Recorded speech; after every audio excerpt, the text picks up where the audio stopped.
12 chapter 3 लिखना start कर लेगा सब लोग। ठीक है, इस चैप्टर का नाम है इलेक्ट्रोकेमिस्ट्री।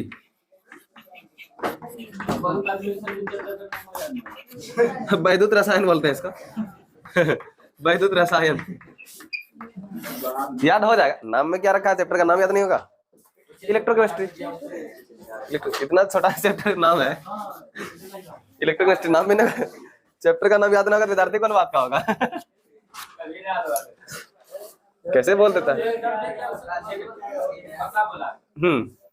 भूल गया होगा। चलो इलेक्ट्रोकेमिस्ट्री स्टार्ट करें। इसमें मुख्य रूप से क्या चीज के बारे में जानना होता है, जैसे तुम लोग को इलेक्ट्रिसिटी कैसे मिलता है। इलेक्ट्रिसिटी है यानी कि बिजली जो भी है, विद्युत धारा, इस कैसे कैसे लेते हैं हम लोग करंट को, कहां से करंट मिलता है। सबसे पहली चीज तो विद्युत, इसका स्रोत अगर बोलेंगे, बिजली के स्रोत के बारे में अगर बात करें हम, ठीक है, source of electricity, source of, question पे ही आएंगे हम, कुछ आइडिया दे देते हैं ताकि समझ में आए कि मतलब पढ़ना क्या है समझना क्या है। कुछ आइडिया पहले देना पड़ता है ना, चैप्टर को समझने का एक अलग अंदाज होता है हमेशा, उसको नहीं जानोगे तो फिर चैप्टर खाली लिखने वाला काम हो जाएगा। कैसे कैसे हम लोग बिजली ले सकते हैं, सबसे पहला हाइड्रोलिक पावर प्लांट से ले सकते हैं। हाइड्रोलिक पावर प्लांट, उसमें क्या होता है कि मतलब बहुत तेजी से पानी पास होता है, वहां आर्मेचर को देकर के घुमाते हैं पंखे से, और उससे उसको मतलब डायनेमो की तरह घुमाना है और करंट मिलना है। तो बिजली लेने का सबसे पहला तरीका हाइड्रोलिक पावर प्लांट। और भी है न्यूक्लियर पावर प्लांट, जैसे कि यूरेनियम, सब बड़ा बड़ा मतलब कि यूरेनियम धातु जो होता है, भारी धातु, उसका विस्फोट करते हैं, बहुत हाई एनर्जी प्रोड्यूस होता है और बहुत ज्यादा ऊर्जा अगर उत्पन्न होगा ना, फिर उससे भाप बनाते हैं, भाप बना करके पंखे घुमाते हैं और फिर मतलब डायनेमो को ही घुमाना हो, फिर उससे करंट ले लेते हैं। तो nuclear power plant, nuclear power plant. और भी तुम लोग को मालूम होगा जनरेटर से भी करंट ले सकते हैं, जनरेटर से भी ले सकते हैं। अगली चीज करंट कहां से मिलता है, ठीक है, जनरेटर से मिल जाता है करंट, तो मिल रहा था यहाँ से। और क्या चीज मिलता है, सोलर सेल से, सौर ऊर्जा से मिलता है कि नहीं, सोलर सेल जो होता है धूप में रखते हैं, उससे भी करंट मिल जाता है। हाँ, और 55 नंबर लिख देते हैं सेल यानी बैटरी से, किससे, बैटरी से। सबसे आसान करंट लेना कौन है इसमें, सबसे आसान, मतलब हाइड्रोलिक पावर प्लांट में तो मतलब हमेशा यूज नहीं कर सकते तेज, अगर मान लो पानी नदी में बह रहा था तो करंट मिलेगा, लेकिन सुखाड़ आ जाएगा तो नहीं मिलेगा। फिर न्यूक्लियर पावर प्लांट, अगर मान लो कि भारी धातु किसी देश के पास नहीं है तब तो ऐसा नहीं बना सकता पावर प्लांट, जिसके पास होगा वही बना सकता है, यूज कर सकता है। जनरेटर तो कोई बना सकता है, लेकिन ये हमेशा मतलब शोर करेगा, आवाज करेगा, यानी कि ये तो मतलब कि बहुत ज्यादा पॉल्यूशन करेगा, प्रदूषण फैला देगा, धुआं भी देगा और प्लस में आवाज भी देगा, ठीक है, और लाइन तो देगा ही देगा, ठीक है। तो ये मतलब कहीं ना कहीं मतलब थोड़ा सा दिक्कत आता है इसमें, आता है कि नहीं। जनरेटर भी यहाँ चला दे हम, डक डक डक डक करते रहेगा, माथा खराब हो जाएगा सुनते क्या। सोलर सेल, सोलर से तो हम बिजली ले सकते हैं दिन में, धूप रहेगा तभी, धूप नहीं रहेगा तो मिसिंग हो जाएगा। इसीलिए सबसे अच्छा कंडीशन माना जाता है बैटरी को, ठीक है, चार्ज डिस्चार्ज कर लेते हैं इसको इलेक्ट्रिसिटी के माध्यम से, बहुत अच्छा सोर्स माना जाता है बैटरी को। पूरे चैप्टर में हम लोग इसके बारे में स्टडी होगा, ठीक है। तो मतलब यहाँ करंट लेने का रास्ता कौन सा चुनेंगे हम लोग, बैटरी। और इसी के ऊपर बहुत सारा कॉन्सेप्ट आ जाएगा पढ़ते पढ़ते, बात समझ आया। किसके बारे में हम लोग स्टडी करेंगे, सेल के बारे में।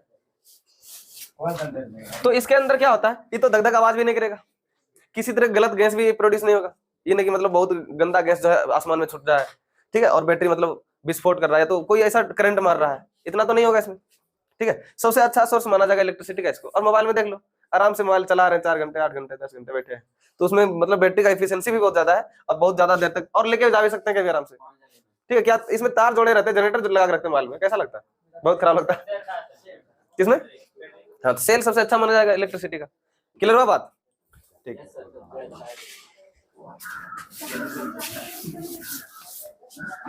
फिर अगली चीज हम लोग देखते हैं कि मतलब ये मतलब वैद्युत केमिस्ट्री जो है इसी के स्टडी के बारे में बताता है, ठीक है। टोटल जो हम लोग पढ़ने वाले हैं इसके बारे में, ये चीज कैसे मतलब बनता है, और ये जो चैप्टर आया है उस चैप्टर के बारे में पहले सुन लो। तो इलेक्ट्रोकेमिस्ट्री किसको बोलते हैं, चैप्टर का जो नाम था वैद्युत रसायन, ये है क्या, वैद्युत रसायन, ठीक है।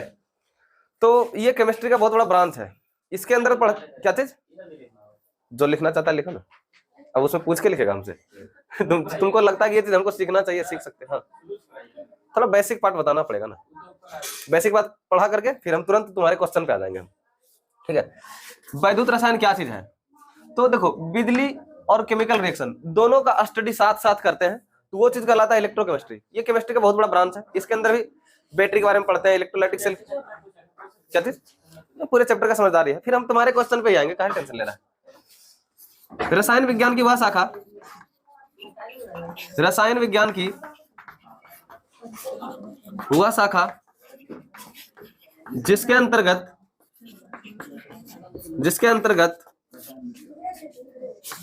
रासायनिक अभिक्रिया और विद्युत ऊर्जा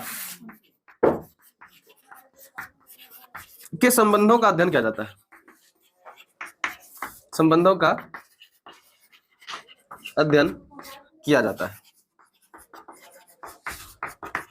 तो दो चीज यहां से समझना है सबको, सब बताइए, मतलब शुरू से पूरा नहीं, कुछ कुछ क्वेश्चन मतलब नेगलेक्ट भी करेंगे जो जान रहा है सब लोग। तो रासायनिक अभिक्रिया और विद्युत ऊर्जा, हम उनके संबंधों का अध्ययन करेंगे कि क्या रिलेशन है दोनों का, केमिकल रिएक्शन के साथ विद्युत ऊर्जा का क्या कनेक्शन है, तो उनके कनेक्शन यानी उनके रिलेशन को समझेंगे यहाँ पर।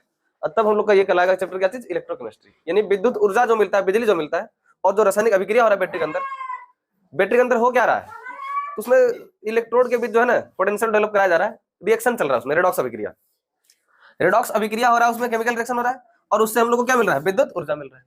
तो इसी के संबंध के बारे में अध्ययन करते हैं, तो उसको क्या कहते हैं, इलेक्ट्रोकेमिस्ट्री। ठीक है, ये बात को समझेंगे आगे।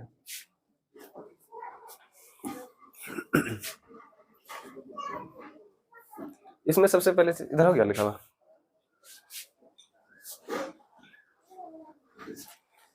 Electrochemistry is that study of chemical reaction and electrical energy, इसका रिलेशन का अध्ययन करते हैं। हो गया इधर लिखा हुआ तुम लोग का।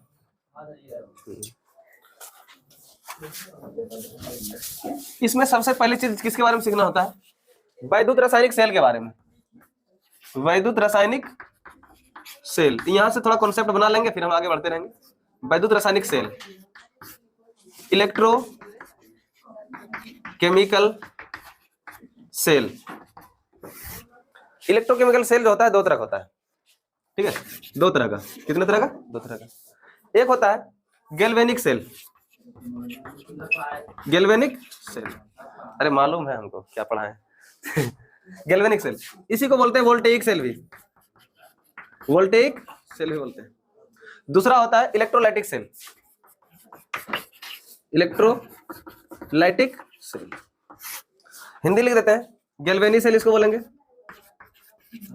गैल्वेनी सेल, इसको बोलते हैं वैद्युत अपघटनी सेल, वैद्युत अपघटनी सेल। देखो, तो दोनों तरह का बैटरी बनता है, लेकिन दोनों में क्या क्या अंतर है समझ लेगा। जो रासायनिक अभिक्रिया के बाद बिजली देता है, ठीक है, जो रासायनिक अभिक्रिया के बाद बिजली देता है गैल्वेनिक सेल, लेकिन जो बिजली देने के बाद रासायनिक अभिक्रिया कराता है, बिजली देंगे तब रासायनिक अभिक्रिया होगा, तो क्या कहलाएगा, वैद्युत अपघटनी सेल, यानी वैद्युत अपघटन करके दिखाएगा, यानी ये हमको करंट देगा, वहां पर करंट देना पड़ेगा हमी को। ठीक है, ये दो अंतर है दोनों का। तो ऐसे सेल जो रासायनिक अभिक्रिया के बाद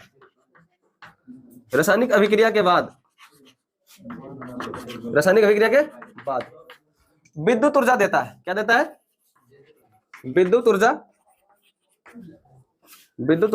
देता है, यानी बिजली अगर दे रहा है तब तो वो बैटरी क्या कहलाएगा, गैल्वेनिक सेल। लेकिन अगर मान लो बिजली दे करके रिएक्शन कराना होगा, हाँ ऐसे नहीं लिखवाए थे, तो डेफिनेशन अंतर हो सकता है। हमको एक ही जैसा याद थोड़ी रहता है हमेशा, एक ही जैसा याद रखेंगे क्या, हम तो समझदारी के लेवल पे याद रखते हैं और कुछ बात नहीं, बात जो है समझदारी वाला रखते हैं, उसमें और कुछ नहीं रखते हैं। तो ऐसा सेल जो अपने अंदर रासायनिक अभिक्रिया होने देगा, और रासायनिक अभिक्रिया के बाद क्या देगा, बिजली देगा, क्या देगा, बिजली देगा। जो बिजली खुद दे रहा है, कौन सा सेल कहेंगे, गैल्वेनिक सेल, यानी वोल्टेइक सेल। ठीक है, और उधर का कौन सा सेल होता है, तो वहां पर बिजली देकर रासायनिक अभिक्रिया कराना पड़ता है, तो वो सेल क्या बन जाता है, इलेक्ट्रोलाइटिक सेल।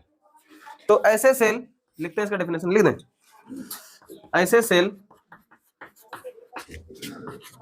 जिसमें विद्युत प्रवाहित करके विद्युत धारा देकर, ये भी बोल सकते हैं, विद्युत धारा देकर रासायनिक अभिक्रिया कराई जाती है, रासायनिक अभिक्रिया कराई जाती है, क्या कहलाता है? Electrolytic cell. ठीक है, तो सबसे पहले सेल इसके बारे में हम लोग स्टडी करेंगे, फिर दूसरा बार में किसको स्टडी करेंगे? इसके बारे में। और तुम्हारा जो भी क्वेश्चन होगा धीरे धीरे सब खत्म हो जाएगा।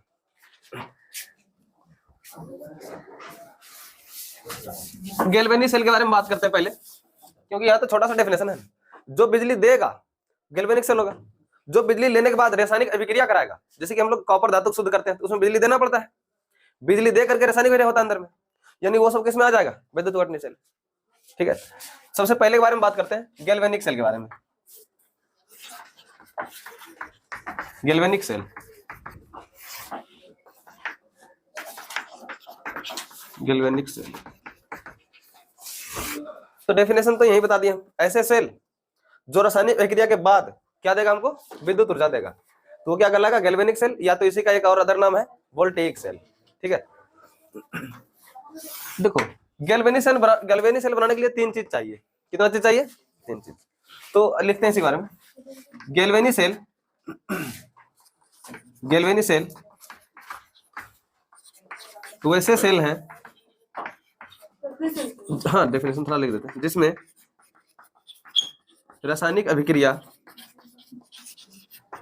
से प्राप्त ऊर्जा को विद्युत ऊर्जा में रूपांतरित किया जाता है।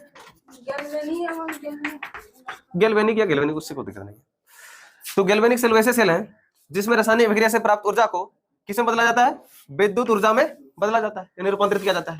इसका एग्जांपल भी लिख देते हैं, इसीलिए हमेशा लिखे अभी।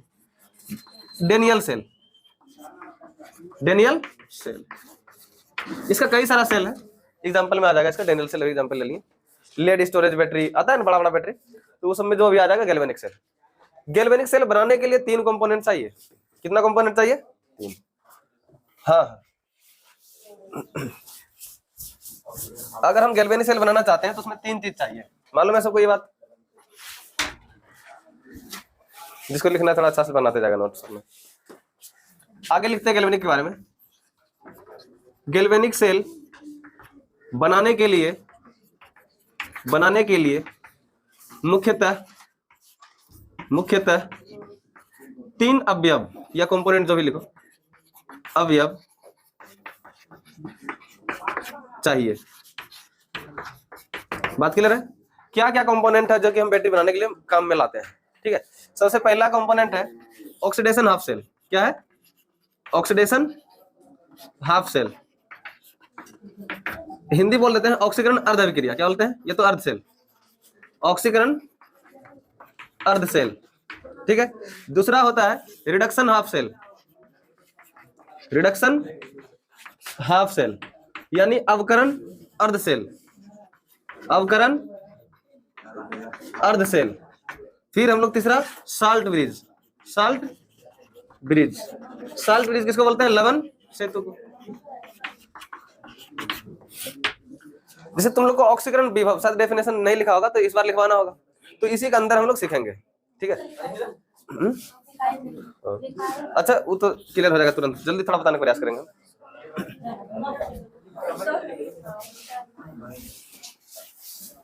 तो गैल्वेनिक सेल बनाने के लिए 3 चीज चाहिए, oxidation half cell, reduction half cell और साल्ट ब्रिज। 3 चीज चाहिए। थोड़ा इन तीनों का पहले फंक्शन जानकारी होना चाहिए लोगों को, फिर वहां से हम लोग आगे बढ़ेंगे जल्दी जल्दी। सबसे पहले के बारे में बताते हैं ऑक्सीडेशन हाफ सेल के बारे में, यानी ऑक्सीकरण अर्ध सेल के बारे में। अर्ध सेल, अच्छा ऑक्सीकरण अभिक्रिया किसको बोलते हैं? मालूम है किसी को? इलेक्ट्रॉन का लॉस होता है, ऐसे रासायनिक अभिक्रिया जिसमें इलेक्ट्रॉन का लॉस होना है, क्या कहलाएगा? ऑक्सीकरण। जहां पर इलेक्ट्रॉन लेना है क्या कहलाएगा? अवकरण। तो यहाँ पर नाम से पता लग जाएगा ऑक्सीकरण है तो मतलब इलेक्ट्रॉन का लॉस होता होगा, यानी ऐसा अर्ध सेल, ऐसा हाफ सेल जिसमें कि इलेक्ट्रॉन का लॉस हो रहा है। क्या हो रहा है? हाँ, उसमें गेन होगा, गेन मतलब प्राप्त होगा। तो इसका डेफिनेशन अगर हल्का माध्यम से लिखाना चाहते हैं, लैंग्वेज हो सकता है पहले और अब का अंतर हो सकता है, क्योंकि हमेशा कुछ ना कुछ अंतर हो ही जाता है पढ़ाने के बाद। तो ऐसे अर्ध सेल ऐसे अर्धसेल जिसमें ऑक्सीकरण अभिक्रिया होती है। कौन सी अभिक्रिया होती है? ऑक्सीकरण अभिक्रिया। ऑक्सीकरण अभिक्रिया मतलब इलेक्ट्रॉन दान होता है। क्या होता है? होती है। ऑक्सीकरण अर्धसेल कहलाते हैं। ऑक्सीकरण हाँ अर्धसेल कहलाते हैं। हम क्या बोले, लैंग्वेज अलग अलग हो सकता है। तो ऐसा अर्धसेल जिसमें ऑक्सीकरण अभिक्रिया होगा, क्या होगा? ऑक्सीकरण अभिक्रिया होगा। क्या कहेंगे उसको? ऑक्सीकरण अर्धसेल। तो ऐसा अर्धसेल जिसमें कौन सा अभिक्रिया चल रहा होगा? ऑक्सीकरण। तो इलेक्ट्रॉन का दान चल रहा होगा, तो क्या कहेंगे उसको? ऑक्सीकरण अर्धसेल। इसको समझने के लिए इधर लिखते हैं।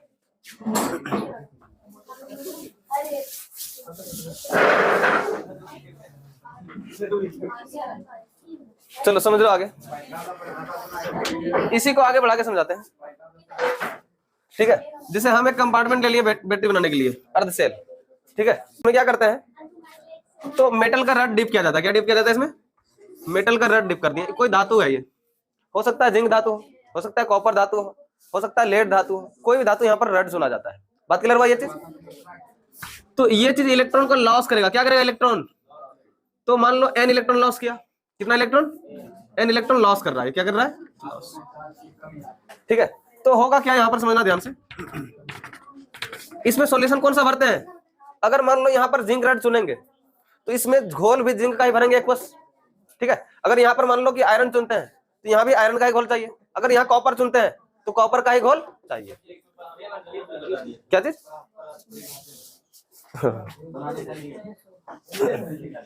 तो इसमें कौन सा घोल भरेंगे? तो जैसा धातु चुनते हैं उसी का घोल भरते हैं, यानी M+N एक्वस घोल भर दिए हम इसमें।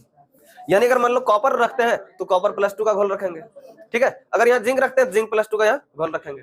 ठीक है, तो घोल इसमें कौन सा रखा जाता है? जैसा हम रड चुनते हैं उसी के अनुसार से उसका घोल चुनते हैं। ठीक है, ये इलेक्ट्रॉन दान करेगा। M मतलब मेटल, कोई भी धातु। ठीक है, M मतलब मेटल, कोई भी धातु के बारे में बात कर रहे हैं, जैसे हमने बोल रहे हैं। यहाँ पर जिंक भी ले सकते हैं तो जिंक का ही घोल लेंगे। अगर यहाँ कॉपर लेंगे तो कॉपर का ही घोल लेंगे। बात क्लियर है?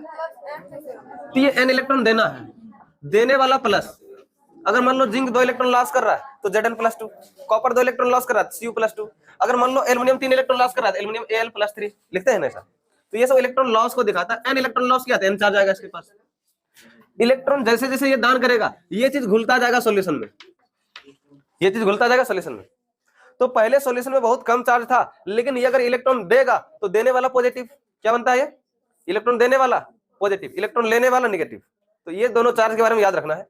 इलेक्ट्रॉन दे रहा है तो ये कौन सा चार्ज डेवलप करेगा अपने पास? पॉजिटिव चार्ज डेवलप करेगा।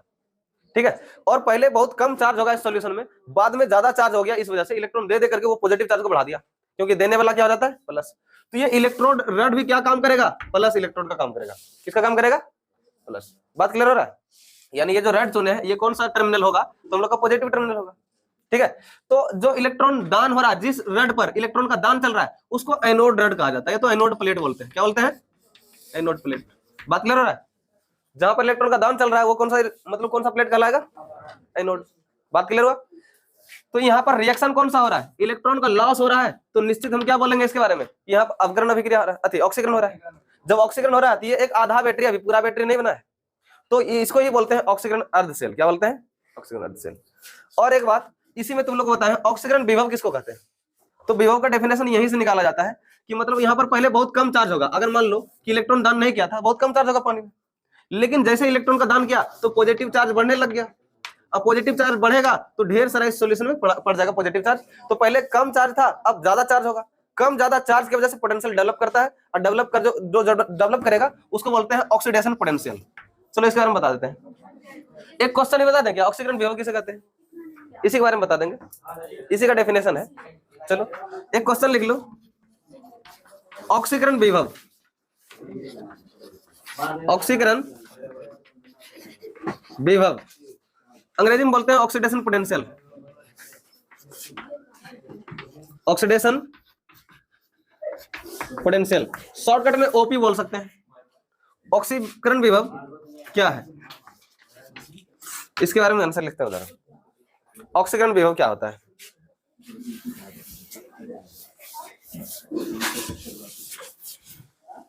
उसी का आंसर लिखेंगे यहाँ पर।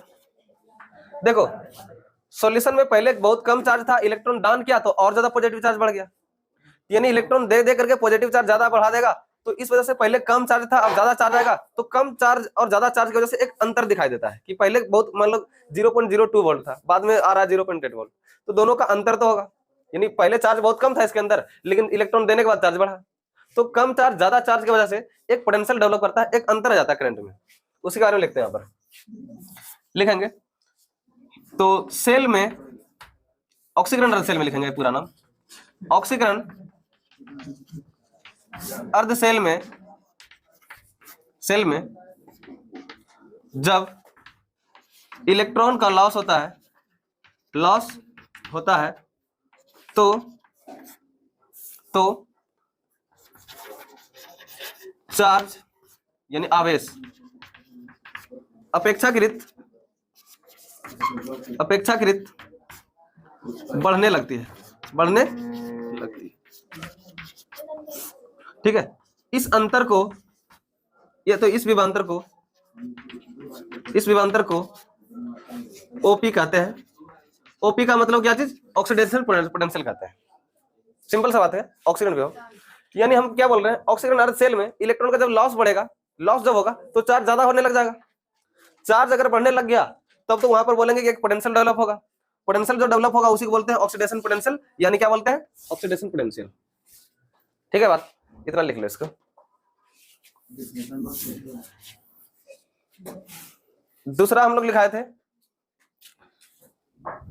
Reduction half cell. B number बात था रिडक्शन हाफ सेल, यानी अवकरण अर्ध सेल। तो यहां पर कौन सा अभिक्रिया होगा?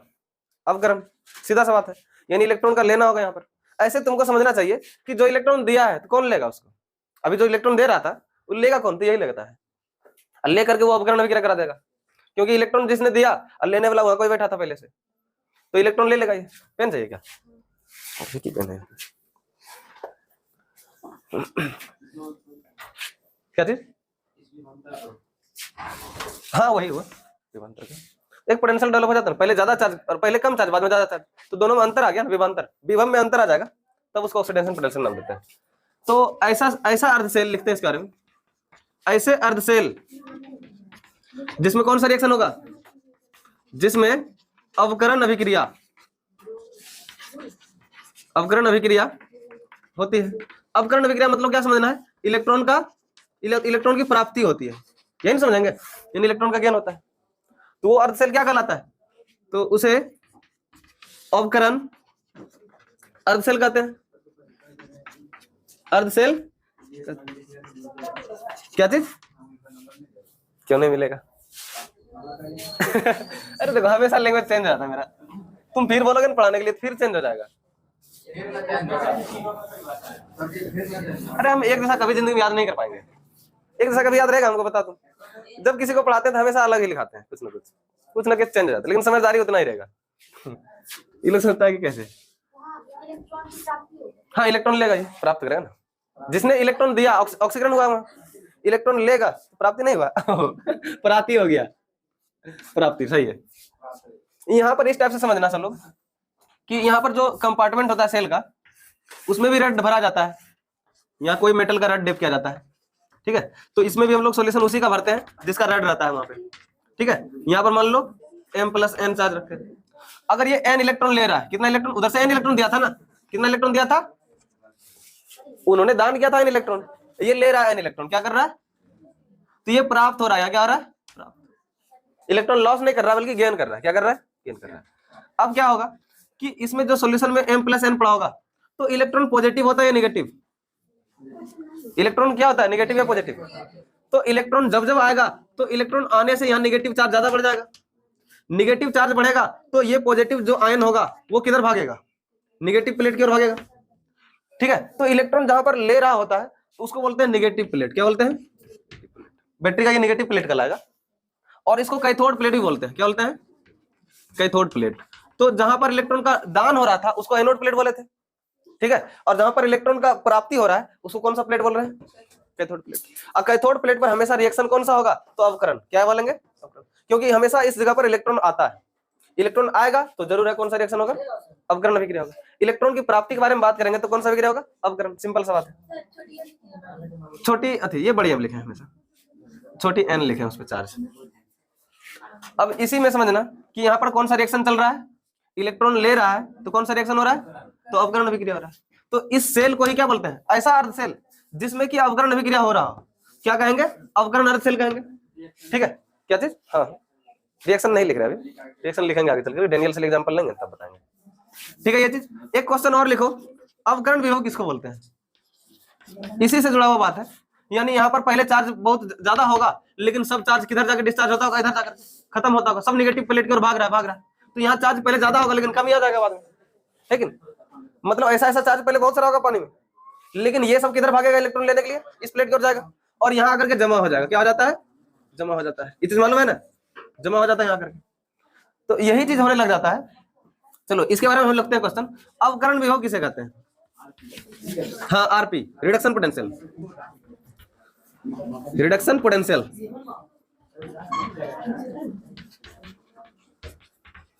पोटेंशियल किसे कहते हैं? ये तो क्या है? आरपी बोलेंगे शॉर्ट में। क्या है? यानी कि ये भी क्या होता है? सॉल्यूशन में पहले ज्यादा चार्ज होगा और सभी चार्ज किधर भागेगा? प्लेट की ओर। प्लेट की ओर जब मूवमेंट होता है तो यहाँ पर चार्ज में कमी आता है, तो कमी चार्ज आने की वजह से एक पोटेंशियल डेवलप करेगा और उस पोटेंशियल को नाम देते हैं रिडक्शन पोटेंशियल। ठीक है, उसके बारे में बात करते हैं।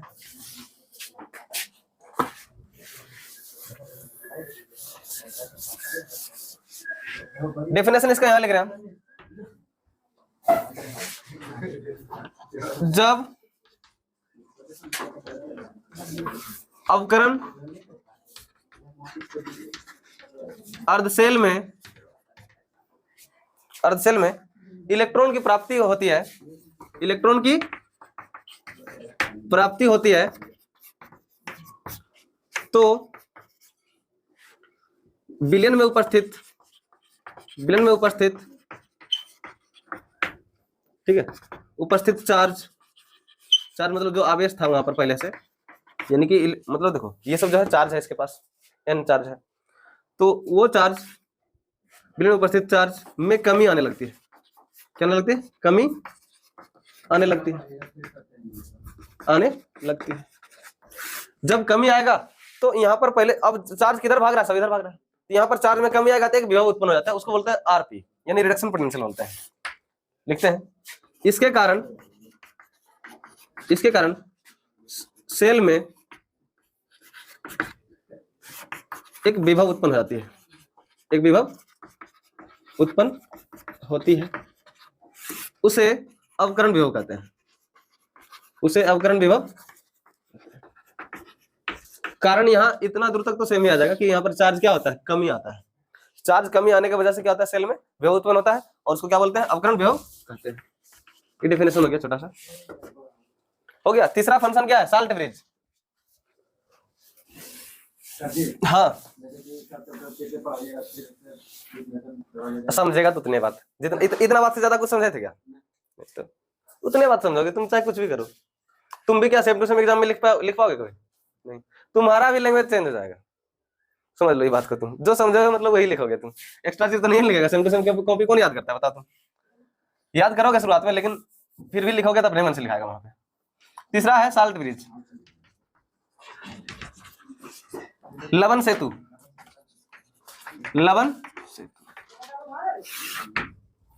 साल्ट ब्रिज तो ये एक तरह का यूट्यूब नली होता है। क्या होता है? ये तो साल्ट ब्रिज एक प्रकार का यूट्यूब नली है। क्या ये नली है? और उस नली में क्या भरा जाता है? साल्ट भरा जाता है, यानी नमक भरा जाता है, जिसमें क्या भरे होते हैं? साल्ट भरे होते हैं। हाँ, जिसमें साल्ट भरे होते हैं। तो ऐसे यू तो हम लोग ऐसा लिखते हैं कि नहीं ऐसा यू, लेकिन फिर भी हम लोग ऐसा यू का इस्तेमाल नहीं करेंगे। ठीक है, यहाँ पर थोड़ा उलट देंगे इसको। क्या करेंगे? उलट देंगे। यू तो ऐसा होता है यूट्यूब नली, लेकिन हम थोड़ा सा इसको क्या करेंगे, यहाँ पर इस टाइप का बना देते हैं यूट्यूब नली, इस टाइप का, इस टाइप का यूट्यूब नली बना दिया। बात क्लियर हुआ? ये भी उल्टा करो तो यू बन जाएगा। तो इसीलिए बोल रहे हैं साल्ट ब्रिज क्या है, गप नहीं करेगा बीच में। साल्ट ब्रिज क्या है, तो एक प्रकार का यूट्यूब नली है, उसमें क्या भरे होते हैं, साल्ट भरे होते हैं। इसमें क्या भरे होते हैं, साल्ट भरे होते हैं, ठीक है, साल्ट भरे होते हैं। तो इन्हीं का नाम क्या है, साल्ट ब्रिज। क्या नाम है इसका, साल्ट ब्रिज। साल्ट ब्रिज के बारे में और सुनो। तो साल्ट ब्रिज क्या है, एक तरह का यूट्यूब नली है, उसमें क्या भरा होता है, साल्ट भरा होता है। अगली चीज, ये दो अर्ध सेल को जोड़ने का काम करता है। क्या करता है, जैसे कि वहां पर एक इलेक्ट्रॉन का लॉस चल रहा है, हाँ, उसके बारे में जो सुनेंगे, साल्ट ब्रिज के बारे में सुनते जाओ। साल्ट ब्रिज दो अर्ध सेल को जोड़ने का कार्य करता है। क्या करता है, जोड़ने का कार्य करता है। साल्ट ब्रिज का काम क्या है, यूज क्या, ये सब बताने जा रहे हैं। यानी अगर हम कह रहे हैं यहाँ पर हमारे पास एक अर्ध सेल है और मेटल के साथ में यहाँ पर क्या चल रहा है, रिएक्शन कौन सा हो रहा है, इलेक्ट्रॉन का लॉस वाला। इलेक्ट्रॉन क्या हो रहा है, दान हो रहा है, ठीक है। और एक जगह और सेल बनाए थे, वहां पर जो है मेटल रड जो डिप के हैं वहां पर इलेक्ट्रॉन का क्या हो रहा है, प्राप्ति हो रहा है। क्या हो रहा है, यही इलेक्ट्रॉन जिसने दिया तो वहां पर जा रहा है, कहां जा रहा है, तो हो क्या रहा है कि दोनों तभी केवल वायर से कनेक्ट है, इसके आंतरिक सर्किट को अभी पूरा नहीं किया गया है। तो मतलब जो करंट प्रोड्यूस हो भी रहा है तो इसमें किसी तरह कनेक्शन नहीं है। तो दोनों को अंदर से जोड़ने के लिए साल्ट ब्रिज का इस्तेमाल करते हैं। किसका इस्तेमाल करते हैं, साल्ट ब्रिज। यानी दोनों को पुल बना करके जोड़ देते हैं। तो पुल बना करके जोड़ने वाला कौन होगा, यही साल्ट ब्रिज है, जो कि दो अर्ध सेल को जोड़ने का काम कर रहा है। इसको बोलते हैं ऑक्सीकरण अर्ध सेल, क्योंकि इलेक्ट्रॉन क्या हो रहा है, लॉस हो रहा है। इसको क्या बोलते हैं, ऑक्सीकरण अर्ध सेल बोलते हैं। और उसको क्या बोलते हैं, अवकरण अर्ध सेल, क्योंकि इलेक्ट्रॉन ले रहा है, अवकरण अर्ध सेल बोलते हैं इसको। अब बीच में ये दोनों अर्ध सेल को जोड़ने का काम किसका है, साल्ट ब्रिज का है। किसका है, साल्ट ब्रिज का है। ये है बीच में साल्ट ब्रिज। बात क्लियर हो गया, साल्ट ब्रिज क्या काम करता है, तो दो अर्ध सेल को जोड़ने का काम करता है, एक पुल का काम कर रहा है पर, इसीलिए इसका ब्रिज नाम दिया गया है, ठीक है। बना लो इसको।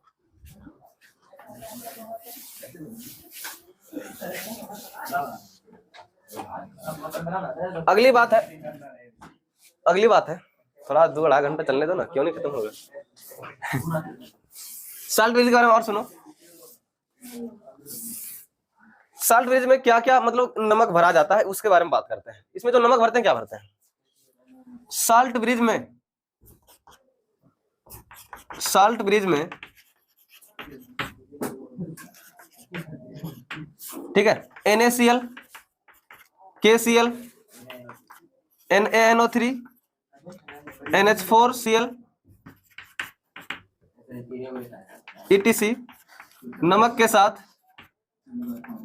साथ अगर पेस्ट भरा जाता है, अगर पेस्ट भरते हैं या तो भरा जाता है, भरा।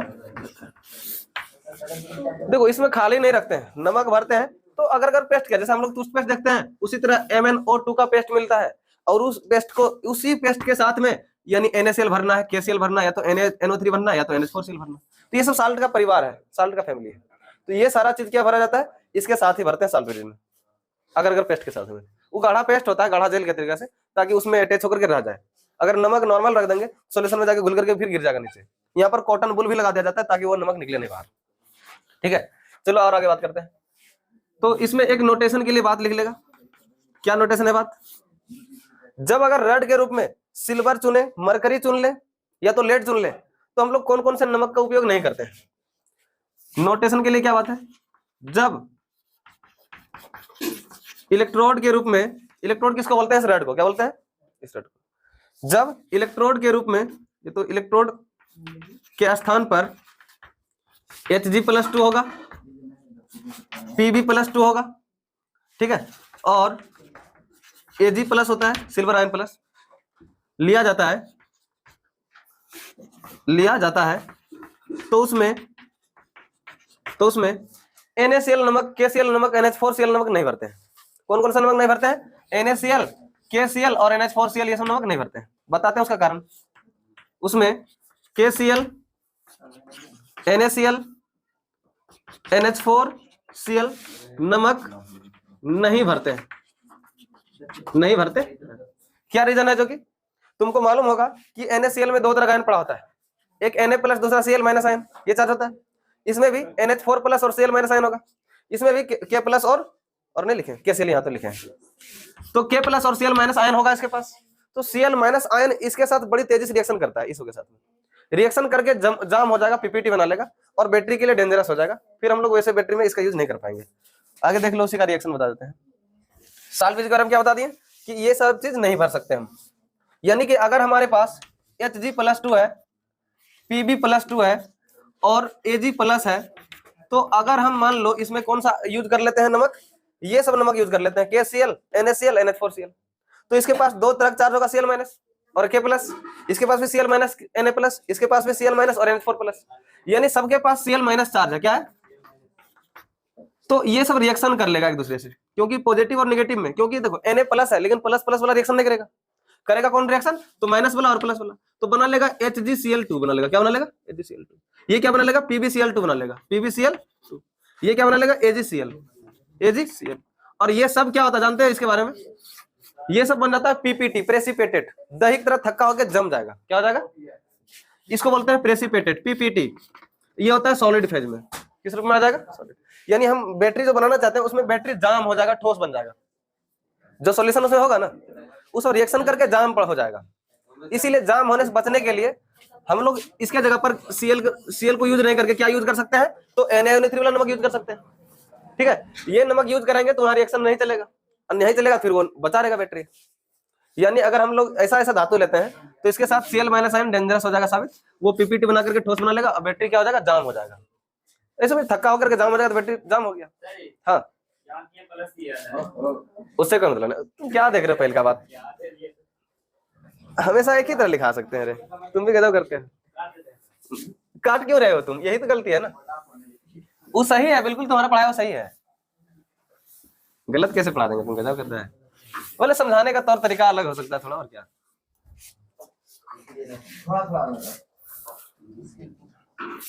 तो अब बात याद रखना कि आंतरिक सर्किट को जोड़ने वाला साल्ट ब्रिज होता है। यहाँ पर साल्ट ब्रिज का फंक्शन पढ़ रहे हैं ना। साल्ट ब्रिज बैटरी के आंतरिक परिपथ यानी इंटरनल सर्किट को पूरा करता है, अगर हम के हमारे पास अर्ध सेल है ये, और ये अर्ध सेल, इसमें भी रड डिप है, इसमें भी रड डिप है, दोनों को तो वायर से कनेक्ट कर दिया, ठीक है, दोनों को वायर से जोड़ दिया।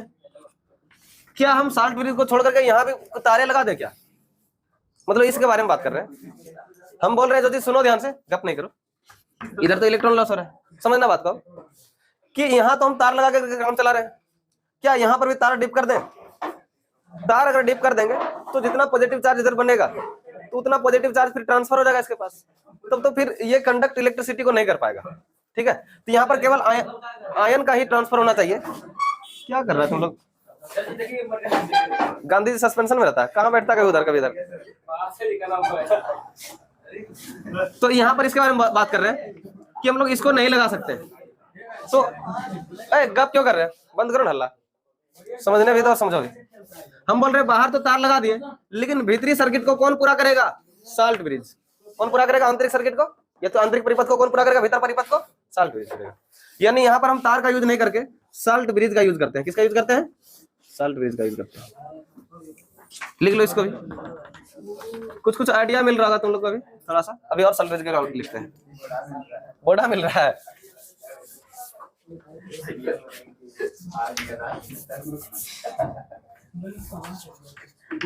क्या होगा जब हम एक क्वेश्चन बना दे? क्या हेलो क्वेश्चन बना देते हैं। क्या होगा जब हम साल्ट ब्रिज के स्थान पर कोई नॉर्मल ट्यूब रख देंगे? एक क्वेश्चन बना लिए कि क्या होगा हम साल्ट ब्रिज नहीं भर करके कोई नॉर्मल खाली ट्यूब रख देंगे तो क्या होगा? ठीक है, क्या क्वेश्चन पूछ रहे हैं हम कि साल्ट ब्रिज नहीं देंगे, और साल्ट ब्रिज नहीं देने का जगह पर क्या करेंगे, अगर नॉर्मल खाली ट्यूब कहीं रख देंगे तो क्या होगा बैटरी के लिए, उसके बारे में बात करते हैं। क्या चीज बैटरी के लिए हानिकारक, देखते हैं कितना हानिकारक है। तो हम बात कर रहे हैं इसके बारे में, क्या चीज, ब्रिज के स्थान पर किसी नॉर्मल ट्यूब को रख देंगे, नॉर्मल ट्यूब को रख देंगे, यानी हम साल्ट ब्रिज नहीं देकर के कोई नॉर्मल सा ट्यूब देने वाले हैं। हम बोल रहे हैं, सुनो ध्यान से इसको, एक ये अर्ध सेल है, एक अर्ध सेल ये है, यहाँ पर तो रड डिप करते हैं, यहाँ पर भी रड डिप करते हैं, दोनों को तार से जोड़ दिया इलेक्ट्रॉन दिलाने के लिए। हम बोल रहे हैं यहाँ पर कोई खाली ट्यूब रख दिया, हमको मतलब ही नहीं था क्या होना है नहीं होना है, ठीक है, यहाँ पर खाली सा कोई ट्यूब पड़ा दिया, नॉर्मल ट्यूब, साल्ट ब्रिज नहीं दिए, क्या नहीं दिया, हम नॉर्मल ट्यूब दे दिए, यहाँ पर साल्ट ब्रिज छोड़ करके नॉर्मल ट्यूब दे दिए। होगा क्या, इलेक्ट्रॉन जहां दान हो रहा है तो वहां पर पॉजिटिव चार्ज डेवलप हो रहा है। अगर मान लो ये मेटल है तो मेटल अगर इलेक्ट्रॉन लॉस कर रहा है तो यहाँ पर पॉजिटिव चार्ज बनेगा ना, इसमें अंदर में क्या बनेगा, पॉजिटिव चार्ज। सुनना ध्यान से, जहां इलेक्ट्रॉन का दान होता है उस सेल में कौन सा चार्ज डेवलप करता है, इलेक्ट्रॉन देने वाला पॉजिटिव, क्या बनता है, पॉजिटिव। तो इस सेल में पॉजिटिव चार्ज बन रहा होगा, अब पॉजिटिव चार्ज इधर से जा सकता होगा अंदर, क्योंकि खाली ट्यूब नॉर्मल रख दिए तो ये तो चला ही जाएगा। अगली चीज ये है कि जहां पर इलेक्ट्रॉन मतलब की प्राप्ति हो रहा है वहां पर जरूर है इलेक्ट्रॉन आने की वजह से कौन सा चार्ज डेवलप करेगा सोल्यूशन में, पूरा इलेक्ट्रॉन आएगा तो कौन सा चार्ज, निगेटिव चार्ज, तो निगेटिव चार्ज डेवलप हो रहा है यहाँ पर, तो इधर से पॉजिटिव चार्ज जा रहा है और इधर से क्या आएगा, नेगेटिव चार्ज, तो पॉजिटिव चार्ज और नेगेटिव चार्ज यहाँ पर टकराने लग जाएगा, क्या हो जाएगा, टकराने लग जाएगा, और बैटरी गर्म पड़ने लग जाएगा, क्या हो जाएगा, बैटरी गर्म हो जाएगा, और गर्म होकर के विस्फोट हो सकता है। यानी कि यहाँ पर बोलते हैं कि दोनों का सॉल्यूशन मिक्सिंग होगा, क्या होगा, तो यहाँ पर बोल रहे हैं कि यहाँ पर चार्ज मिक्सिंग हो रहा है, गप नहीं करो, जो समझने का बात उसको समझो। चार्ज मिक्सिंग होने की वजह से जो कनेक्शन बन रहा है कि पॉजिटिव चार्ज मिल रहा है और नेगेटिव चार्ज मिल रहा है, तो उसको बोलते हैं, उस मिलने को बोलते हैं, इस संधि को बोलते हैं, मिलन को बोलते हैं संधि, क्या बोलते हैं, संधि। तो इस ज्वाइंट को बोलते हैं जंक्शन अति, क्या बोलते हैं, लिक्विड जंक्शन पोटेंशियल, क्या बोलते हैं, लिक्विड जंक्शन पोटेंशियल, यानी कि द्रव जंक्शन अति, क्या बोलते हैं, संधि विभव, द्रव लिख दो इसको, द्रव संधि विभव।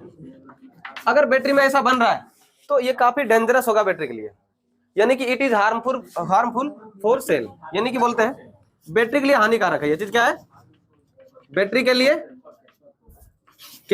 हानिकारक है,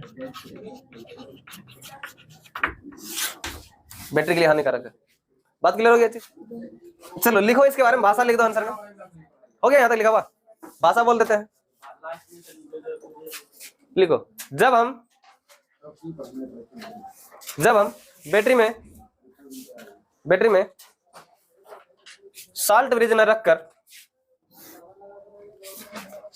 रखकर कोई नॉर्मल ट्यूब रख देते हैं तो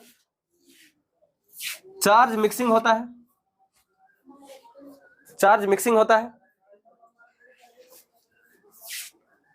जिससे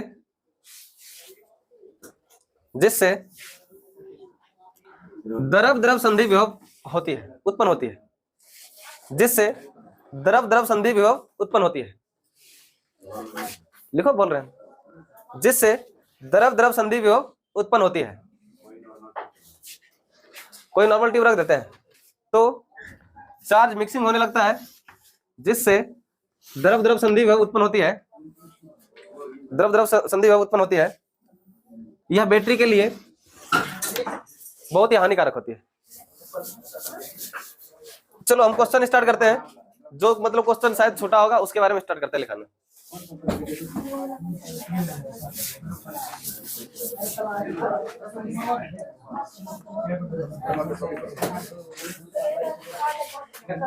चलो, हाँ, परमल वैद्य तो बटा है,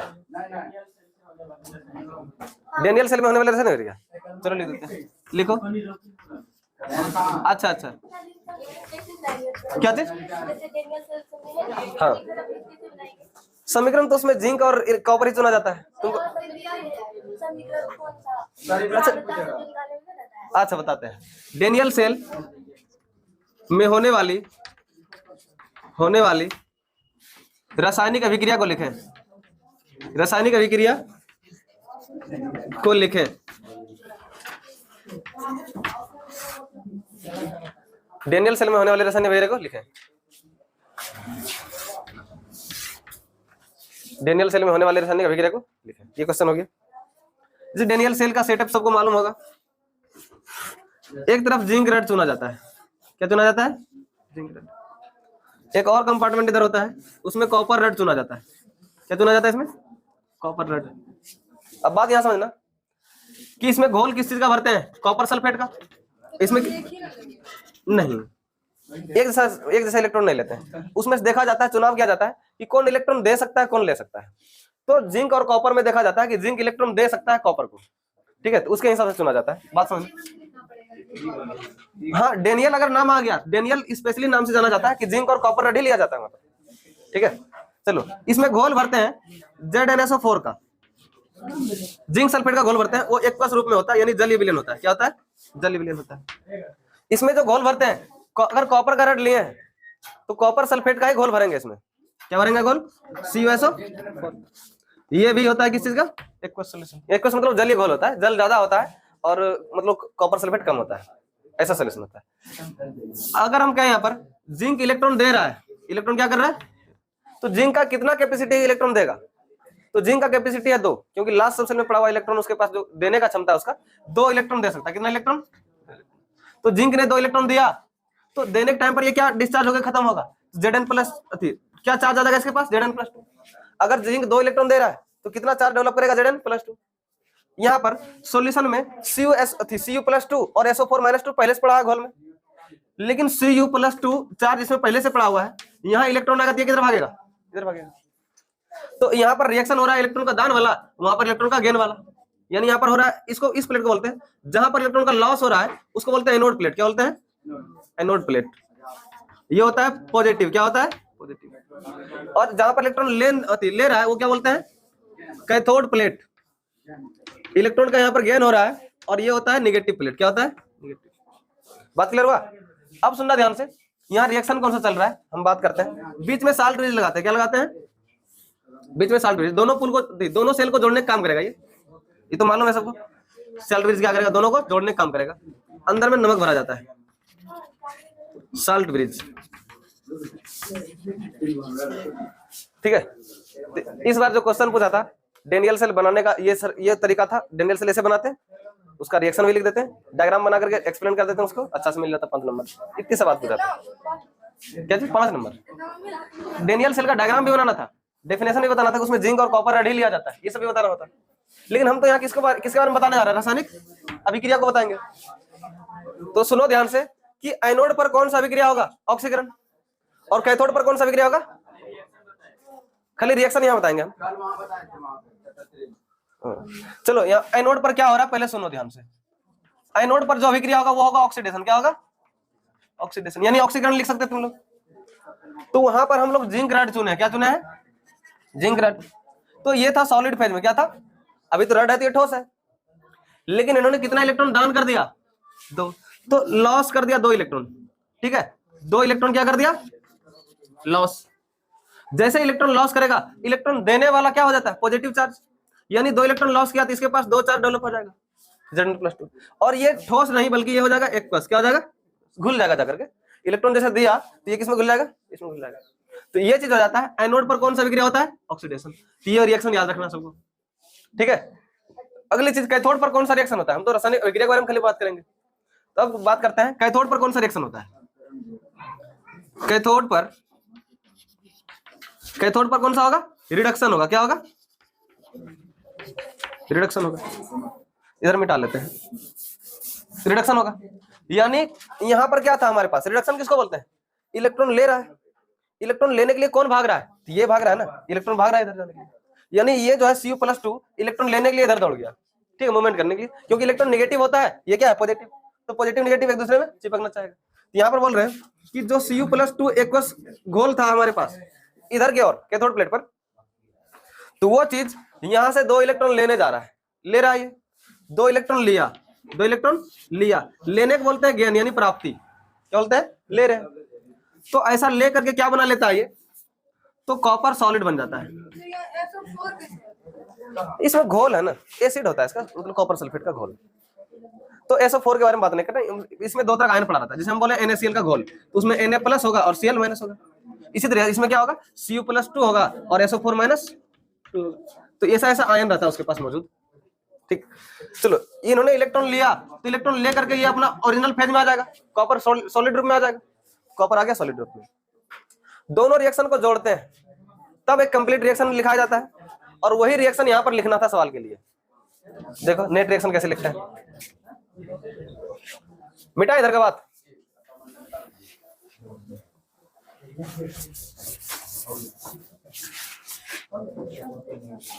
देखो यहाँ पर इलेक्ट्रॉन बराबर है, कोई दिक्कत नहीं होगा, कट जाएगा आराम से। जितना इलेक्ट्रॉन काट रहे हैं यहाँ पर नेट रिएक्शन लिखेंगे। क्या लिखेंगे, नेट रिएक्शन। नेट रिएक्शन यानी टोटल रिएक्शन क्या होता है, यानी कुल अभिक्रिया क्या होगा। तो जो वो रिएक्शन होता है वो होता है रेडॉक्स अभिक्रिया। क्या होता है, तो तुम लोग को ऐसे भी मालूम है रेडॉक्स अभिक्रिया किसे कहते हैं। ऑक्सीकरण और अपकरण अभिक्रिया को क्या कहते हैं, रेडॉक्स अभिक्रिया। और ये अभिक्रिया हमेशा साथ होगा, क्या होगा, साथ होगा। तो दोनों को जोड़ लो, रेडॉक्स अभिक्रिया जो होगा कितना होगा देख लो ध्यान से। तो इधर से Zn सॉलिड है, तिरछिन के इधर केवल देखो, तिरछिन के इधर क्या, Zn सॉलिड लिखो, Zn सॉलिड। इधर तिरछिन के इस पर क्या क्या है, Cu+2 है, तिरछिन के इस पर देखो plus Cu+2। Net reaction, net reaction बोलते कुल रिएक्शन को बोलते हैं। टोटल क्या होगा, दोनों को जोड़ने जा रहे हैं, तो दोनों इलेक्ट्रॉन तो कट जाएगा, क्या हो जाएगा, कट जाएगा। उधर क्या बचेगा, तिरछिन के उस पार। सोचो, तो तिरछिन के इस पार था जिंक सॉलिड, लिखा इसको, तिरछिन के इस पार लिख रहे हैं, सुनना ध्यान से, रिएक्शन लिखने का तरीका भी जान लो। और तिरछिन के इस पर क्या बचा हुआ है, Cu+2, तो क्या बचा हुआ है, Cu+2।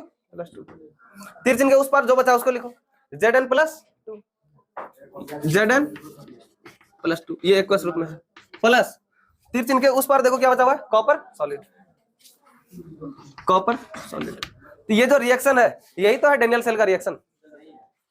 अगर ऐसा दे दे रिएक्शन से पूछा जाता है ऑब्जेक्टिव में, ये रिएक्शन है तो कौन सा सेल है ये, डेनियल सेल। सीधा सा ऑब्जेक्टिव उल्टा पुल्टा करके पूछता है।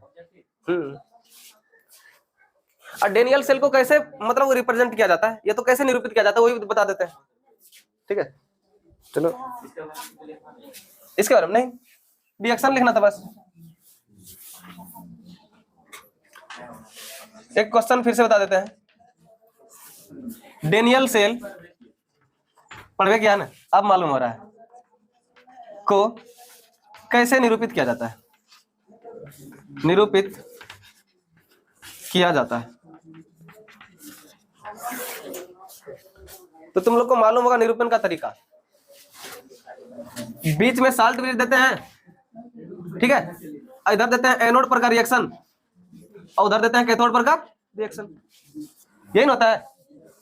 अगर हम बोले इधर तो एनोड पर का रिएक्शन देते हैं, उधर कैथोड पर का रिएक्शन, अब बीच में कौन रहता है, साल्ट ब्रिज। याद है किसी को निरूपित करने का तरीका? ऐसे 5-6 बात उसमें सिखाए हैं कि कैसे निरूपण करना है। तो सेल निरूपण कैसे किया जाता है इसको मालूम होगा। तो बीच में साल्ट ब्रिज, इधर एनोड उधर कैथोड। तो कैथोड पर जो मतलब एनोड पर जो सेल बनाते हैं, ठीक है, इस पर जो सेल बनाते हैं, तो हमारे पास है जिंक। जिंक पहले सॉलिड फेज में होगा, किस फेज में होगा, सॉलिड फेज में। लेकिन ये चीज जो है तो एक्वस रूप में बनने लग जाएगा, +2 क्या बन जाएगा, एक्वस रूप में। ये हो गया इस तरफ का रिप्रेजेंट एनोड साइड का, मतलब पहले ठोस था, इलेक्ट्रॉन दान किया, अब बन गया एक्वस। बीच में साल्ट ब्रिज, बीच में साल्ट ब्रिज। कैथोड में क्या हो रहा है कि हमारे पास Cu+2 था, लेकिन ये एक्वस में था, किस रूप में था, एक्वस में। इन्होंने इलेक्ट्रॉन लिया तो मतलब देने वाला प्लस बना था, तो इलेक्ट्रॉन गया किधर, इधर गया।